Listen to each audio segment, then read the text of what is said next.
इसलिए बौखलाहट का शिकार हैं क्योंकि पहले अगर सबसे ज्यादा रिजर्वेशन को नुकसान हुआ है वो पीडीपी की वजह से हुआ। आपको याद होगा, क्योंकि ये मैं ऐसे नहीं बोल रही हूँ, आपके पास रिकॉर्ड होगा, जब इलेक्शन में उन्होंने बात की है तो एक लीडर ने कुछ कहा, दूसरे लीडर ने कहा ये हमारी बात नहीं है, इसका खुद का जाति का मसला है। तो उनको लगता था कि हम नेशनल कॉन्फ्रेंस को इसके ऊपर निशाना बनाएंगे और हम जो स्टूडेंट्स हैं उनको यूज करेंगे सियासी तौर पे। लेकिन मैं समझती हूँ कि स्टूडेंट जो हैं वो बहुत समझदार हैं, पढ़े लिखे हैं, वो किसी के बहकावे में नहीं आए और ना आगे आएंगे, ना हमारे बहकावे में ना किसी और के बहकावे में। उनका जो अपना पॉइंट ऑफ व्यू था वो उन्होंने सरकार के सामने रखा और सरकार ने कोशिश की कि उस पॉइंट ऑफ व्यू को एड्रेस करने की। जैसे उसी टाइम ऑनरेबल चीफ मिनिस्टर साहब ने एक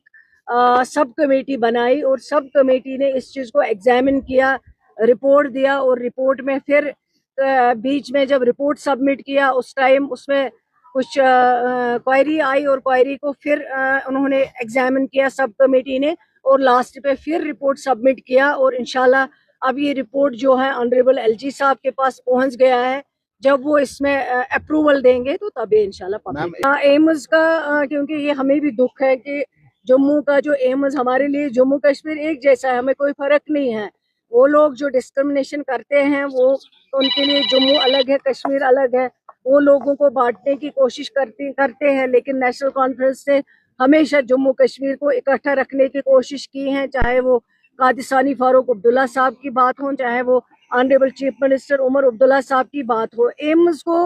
मैं समझती हूँ पहले जितना डिले हुआ है, पहले लैंड को लेके इतना टाइम जो है वो ज़ाया किया गया हुआ है, उसके बाद जो पहलगाम का इंसिडेंट है उसको लेके टाइम ज़ाया किया गया। मैं खुद 2-3 बार गई, ऑनरेबल चीफ मिनिस्टर साहब गए, हमने मीटिंग्स की हैं, लेकिन उन्होंने कहा था कि इस बार जो है एडमिशन हम कर लेंगे बच्चों के। लेकिन जो पहलगाम का इंसिडेंट हुआ है उसकी वजह से उन्होंने थोड़ा पीछे चले गए, वो क्योंकि उनके जो काम करने वाले थे वो वहाँ पे नहीं रह पाए। तो अब हम अपनी तरफ से कोशिश कर रहे हैं कि जिस तरह जम्मू का एम्स